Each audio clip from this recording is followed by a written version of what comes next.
Megastar Chiranjeevi తిరిగి రాజకీయాల్లోకి రానున్నారా? పెద్దల సభకు నామినేట్ కాబోతున్నారా? మరోసారి ఢిల్లీలో తన హవా చాటుకోబోతున్నారా అంటే అవునని సమాధానం వినిపిస్తోంది. రాజకీయ పార్టీ ముద్ర పడకుండా తటస్థంగా ఉంటూనే రాజకీయాలు చేయాలని భావిస్తున్నట్టుగా సమాచారం. ఈ మేరకు గ్రౌండ్ ప్రిపేర్ చేసినట్టుగా తెలుస్తోంది. చిరంజీవిని కేంద్ర ప్రభుత్వం రాజ్యసభకు నామినేట్ చేయబోతున్నట్టుగా సమాచారం.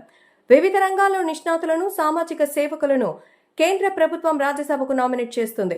రాష్ట్రపతి 12 మంది సభ్యులను ఇలానే నియమిస్తారు.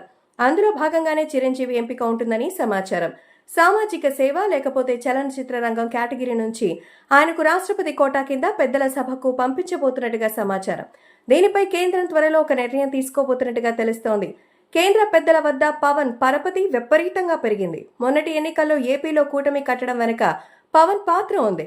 ఎన్డీఏలో ఇప్పుడు జనసేనతో పాటు టీడీపీ కీలక భాగస్వామి. పవన్ ముందు ఆలోచనతోనే టీడీపీతో బీజేపీ జత కట్టింది. బీజేపీ నేతృత్వంలోని ఎన్డీఏ మూడోసారి అధికారంలోకి రావడానికి అవసరమైన సంఖ్యాబలం అందించింది టీడీపీ.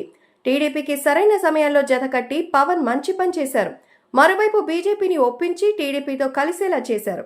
ఈ పరిణామాలన్నీ గమనించిన బీజేపీ పవన్ సేవలను వినియోగించుకుంటోంది. మొన్నటికి మొన్న మహారాష్ట్ర ఎన్నికల్లో బీజేపీ తరపున ప్రచారం చేశారు పవన్. ఆయన చేసిన ప్రచారానికి ప్రజల నుంచి విశేష స్పందన లభించింది. పవన్ పర్యటించిన ప్రాంతాల్లో బీజేపీ ఘన విజయం సాధించింది. దీంతో భవిష్యత్తు అవసరాల కోసం పవన్ ను బీజేపీ ఆశ్రయించే అవకాశం ఉంది. అయితే ఇటీవలే మెగా బ్రదర్ నాగబాబుకు అరుదైన ఛాన్స్ వచ్చింది. ఆయన కేబినెట్ లోకి తీసుకున్నట్టు సీఎం చంద్రబాబు ప్రకటించారు. దీని వెనుక పవన్ పాత్ర ఉంది అనడంలో ఎలాంటి సందేహం లేదు. అదే సమయంలో కేంద్రానికి పవన్ కీలక ప్రతిపాదన పెట్టినట్టుగా సమాచారం. నేరుగా పార్టీ ద్వారా కాకుండా రాష్ట్రపతి నామినేట్ చేసే రాజ్యసభ పదవుల్లో చిరంజీవికి స్థానం ఇవ్వాలని కోరినట్టుగా సమాచారం. చిరంజీవిపై ఏ పార్టీ ముద్ర లేకుండా రాష్ట్రపతి కోటా కింద భర్తీ చేయాలని విన్నవించినట్టుగా తెలుస్తోంది. దీనిపై కేంద్ర పెద్దలు సానుకూలంగా స్పందించినట్టుగా సమాచారం. అయితే గతంలో కాంగ్రెస్ పార్టీ ద్వారా రాజ్యసభలో అడుగుపెట్టారు చిరంజీవి. కానీ ఈసారి ఏ పార్టీ అనే ముద్ర లేకుండా పార్లమెంట్లో అడుగుపెట్టే ఛాన్స్ కనిపిస్తోంది. మరి ఏం జరుగుతుందో చూడాలి.